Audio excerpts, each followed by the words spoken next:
Hoje em dia, vivemos na era dos remakes. Tudo bem, um filme continua importante até hoje, mas muitas vezes a gente tem aquele questionamento: por que fazer um remake de algo que já teve outras versões, né?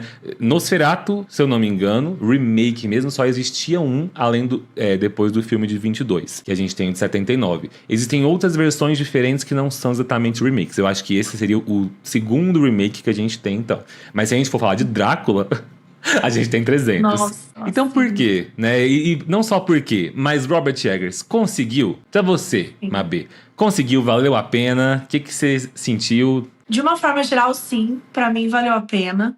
Eu acho o filme... Eu acho realmente uma obra de arte. Como ele conseguiu criar uma atmosfera sombria e fazer a gente...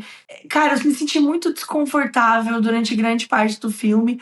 E é o tipo de coisa que eu quero sentir quando eu tô assistindo um filme de um vampiro, de um demônio bestial, de uma coisa nojenta, horrenda e assustadora. Então, eu acho que ele entregou, mas eu também, né, não vou ficar quieta, vou ter as minhas críticas. O bigode me incomodou muito, gente, a Chegou! história do bigode. Chegou. Vamos falar do bigode. Vamos falar sobre esse bigode.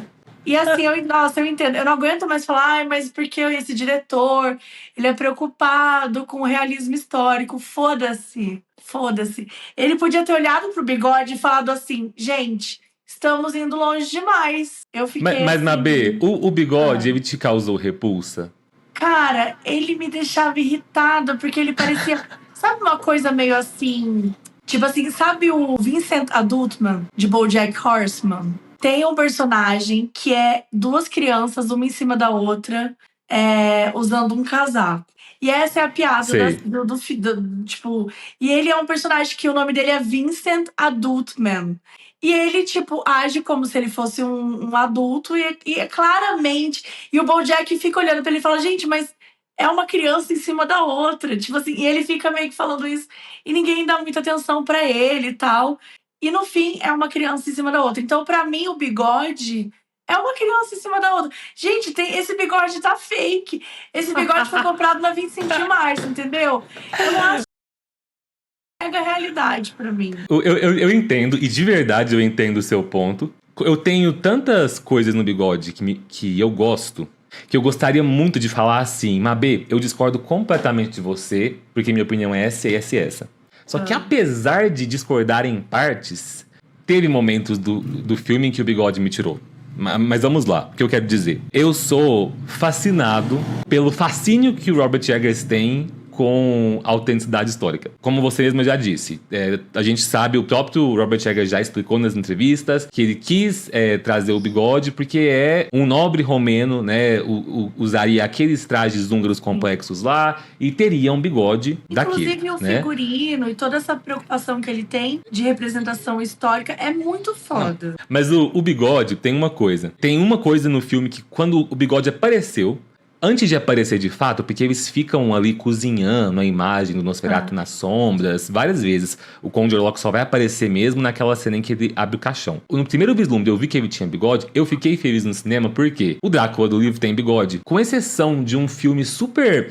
O Christopher Lee já fez o Drácula 2 vezes, na versão mais famosa, e tem uma versão que quase ninguém conhece, que eu acho que é de outra nacionalidade, em que ele reprisou o papel com o bigode. Com exceção dessa versão, e com aquela versão mais jovenzinha que tem o bigodezinho bem fininho do Gary Oldman, né? Os Dráculas não têm bigode, então eu sempre quis ver um Drácula de bigode, então isso me deixou feliz. De repente, quando ele começou a aparecer muito, aí eu confesso, eu pego na sua mão, Abel, e falo, me deu um desconforto também, porque me lembrava muito, eu esqueci o nome, gente, mas o vilão do Sonic, o Dr. Robotnik, né? Começou a me lembrar a versão mais atual dele com o Jim Carrey. Eu fiquei assim, não sei. Só que aí depois tem um outro ponto que eu gostei também. Na hora que eu vi que o filme começou a ir muito pro lado da sexualidade e dele tentando seduzir a Ellen e tal, e eu vi que o Robert Eggers ia explorar muito esse lado, eu achei que o bigode traz uma coisa de repulsa no seguinte sentido. A gente não precisa explicar em detalhes por que a gente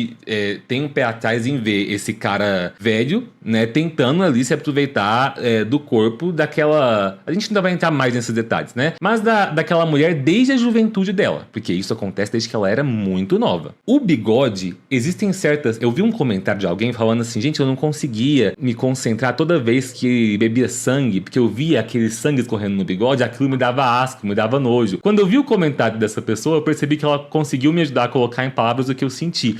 Sabe a cena em que... Tem várias cenas em que ele tá chupando, não só o sangue, mas chupando... Quando ele lambe, porque ele sempre morde no peito nesse filme, né? Não é no pescoço. Esse filme, assim, o pescoço acabou. O pescoço acabou. Essa coisa do bigode, ela me dava um asco, me dava uma repulsa, que eu acho que ajudava muito a trazer a ideia que o filme queria passar ali, dessa repulsa ao sexo. Não que essa seja a mensagem do diretor, mas esse é o pensamento da época, sabe? Que o sexo era uma coisa assustadora, uma coisa que dá repulsa. Então, assim, eu senti tanta repulsa e asco do bigode em alguns momentos, que pra mim o bigode ajudava nesse sentido. Sabe? Então queria muito pegar esse meu argumento e defender primeiramente falando assim, então, Mabê, discordo completamente de você porque eu amei o bigode. Só que não dá pra falar isso porque eu confesso que teve hora que eu fiquei assim, gente, mas assim, tá engraçado. Com certeza o bigode me deixou com raiva.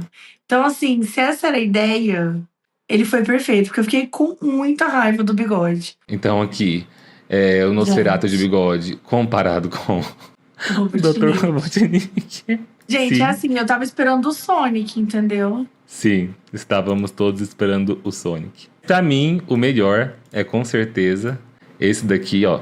Oi. Ai, gente. Sim. A substância A virando o gente Nosferatu. tem a Demi Moore do nada virando o Nosferatu. O Nosferatu. Não, sério, olha isso. Olha o tamanho desse bigode. Gente, esse bigode, eu tenho que raiva que eu tenho de ver esse bigode, juro. O bigode eu acho que foi o que mais deu o que falar, né?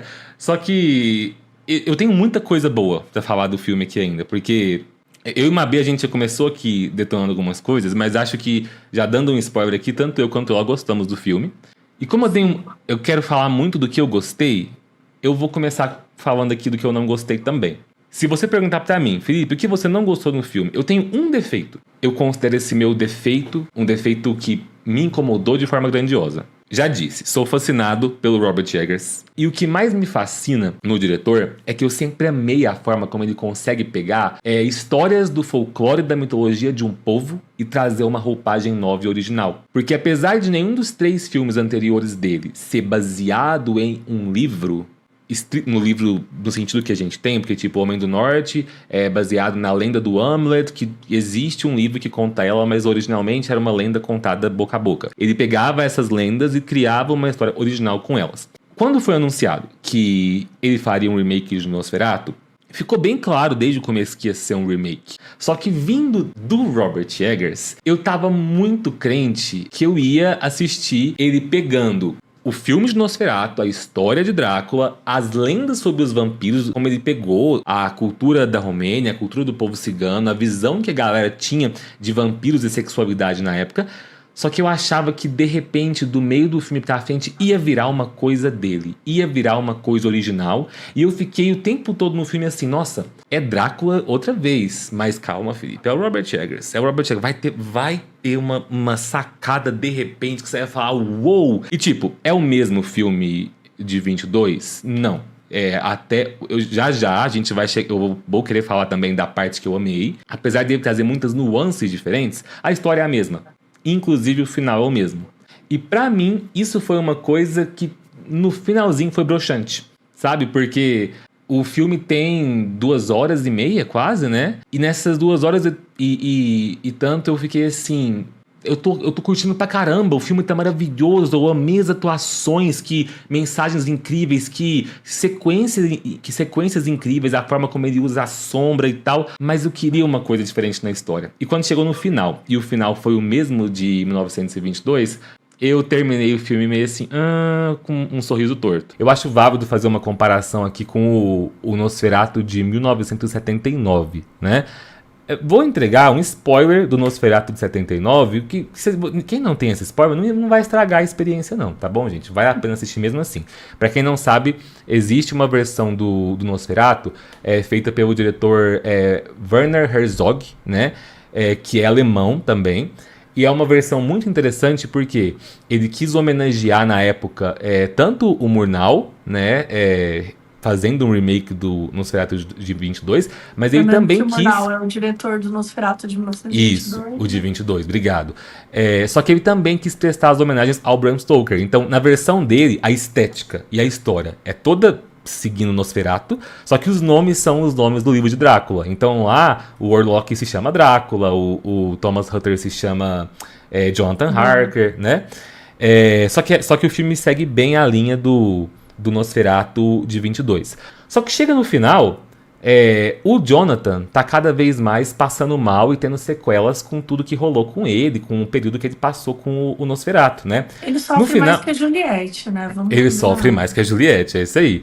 No final, e aqui eu solto o grande spoiler, caso você queira tampar os ouvidos aí por 5 minutos, o que acontece? O final é praticamente idêntico, a Ellen se sacrifica pra matar o Conde Orlok, né, da mesma forma ali na cama, só que o Jonathan tinha ficado doente ali na cama, e ele tá ficando cada vez mais pálido. Quando o Conde Orlok morre, né, o Jonathan se transforma em vampiro, dando a entender que ele vai assumir o posto do Nosferatu. Ele manda a polícia prender o Van Helsing por ter matado o Conde Drácula, né? Ele pega a capa do Nosferatu, sobe num cavalo e vai em direção ao castelo, porque ele dando a entender assim, que esse grande mal nunca pode morrer, que sempre tem que haver um Nosferatu na tela, e esse vai ser o Jonathan, né? Tem gente que gosta, tem gente que desgosta, mas a questão que eu falo não é se o final desse filme é bom ou ruim. É que eu acho muito ousado ele chegar no final e trazer uma coisa completamente diferente e falar assim, uou, que massa, sabe? O Jonathan virou um novo Nosferatu. Então, assim, eu gosto dessa ousadia do filme de 79 e eu fiquei... Quando a tela apagou e os créditos subiram no cinema, eu fiquei, não, Robert Eggers, mas e o seu final? E o seu final, sabe? Então, assim, pra mim esse é o grande defeito que me incomoda no filme. Bom, vou então começar o meu momento de criticar o filme para também falar bem. A gente já disse 1000 vezes que a gente amou o filme, né? A gente gostou pra caramba. Parece aqui que a gente tá passando um pano, né? Parece que o Robert Eggers vai assistir a nossa live e a gente tá aqui. Não, cara, mas a gente gostou. Mas eu acho que o bigode e o sotaque, eles chegou um ponto que ficou um pouco forçado, que até ficava meio jocoso em alguns momentos que não deveriam ser. Tipo, eu sou uma pessoa asmática, né? Eu faço uso de bombinha. E tinha momentos que eu escutava aquela respiração dele que eu falava assim, cara, é um aerolim, entendeu? Dá uma borrifada.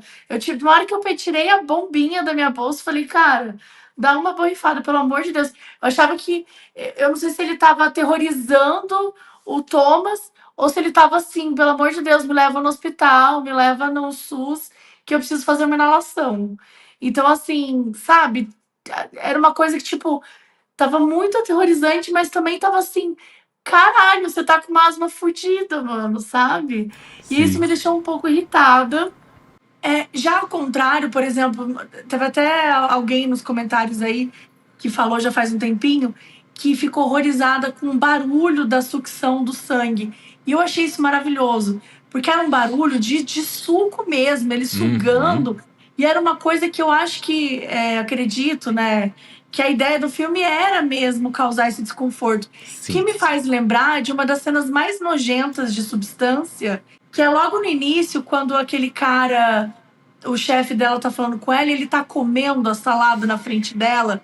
E tudo que você ouve é o barulho dele comer a salada. Então eu acho que esse barulho dele sugando sangue é asqueroso, como deve ser alguém asqueroso, né? Como ele é. Então, E isso que você tá falando pede muito que o filme seja visto no cinema pra ter essa experiência, né? pede. E a coisa que eu falei do Nosferatu harmonizado, eu acho que ele tava muito bonitinho para um Nosferatu. Nos anos 90, eu conheci o RPG, né? E aí eu joguei a Máscara, e a Máscara, enfim, são livros de RPG que tem os clãs de vampiros, né? Então, um dos clãs era o Nosferatu, e a gente conhecia como Rato do Esgoto. Literalmente vampiros que ficam em redes de esgoto, eles moram lá. Então, essa foi a meu primeiro contato com o Nosferatu. Mas ele já tinha ali essa coisa do vampiro tenebroso, rato de esgoto, nojento.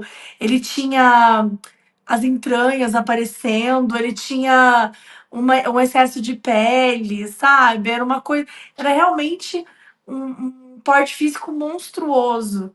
Então, isso foi algo que me deixou um pouco, sabe? Poxa, eu acho que precisava mais disso, assim. Posso te fazer uma pergunta pra ver? Eu queria saber o que você acha. Deixa eu pegar meu paninho, passar pano pro Robert Eggers. Eu senti que ele queria ali. A gente falou no começo da live, você começou abordando sobre a diferença Drácula e Nosferatu, né? O Drácula, o aristocrata romântico sedutor. Nosferatu, o bestial, o monstro, a praga e tal. Aqui, como ele queria trazer essa proposta de abordar muito a questão sexual, será que a aparência não é uma tentativa dele de pegar esses dois e unir? Pra que, tipo assim, sei lá, eu acho que ele precisava ser cadavérico e esquisito e dar repulsa pra dar medo na Ellen. Só que ele também não precisava, você acha, às vezes, ter uma parte que fosse, no mínimo, um pouquinho seduzente pra dar um desejo nela? É. Não sei se. Posso Assim, estar passando pano demais. Quero não saber. precisa. Porque a ligação que ela tem com ele é muito forte, né? E ela é além da aparência, porque aquilo lá já é bem Claro. esquisitíssimo. Mas concordo, acho que talvez seja, sim, uma forma de deixar mais palatável, né? De explorar essa sexualidade, mostrar um pouco desse comportamento, porque assim, eu falo até em Drácula, do Coppola, tem uma cena, eu não me lembro direito, assim, é uma cena que, porque assim, tudo lá é extremamente assim, as mulheres respiram, parece que ela já tá dando, assim, né? Sim. Um exagero da representação. Eu sinto que aquilo assim foi preparado por homens. Eu sei que foi preparado por homens porque eles não sabem o que é uma mulher gozando. Eu tenho certeza absoluta, eles não sabem o que é uma mulher tendo prazer. Porque aquilo é exagerado, é quase pornô, assim, quase pornográfico. A maneira como a própria mina, que é aquela coisa da inspiração. Mas o que eu ia falar é que, tipo, tem um momento que, sei lá, o Drácula chega e ele tá lá mordendo o pescoço dela. E aquela sensualidade, então, assim, e logo depois ele vira um morcegão horroroso e muito escroto. E eu falo, realmente, não tem como você transar com um morcego desse, sabe? Tipo assim, não dá. Talvez seja assim o caminho. Não sei se foi essa a ideia, mas talvez seja um pouco. Deixar mais palatável, né?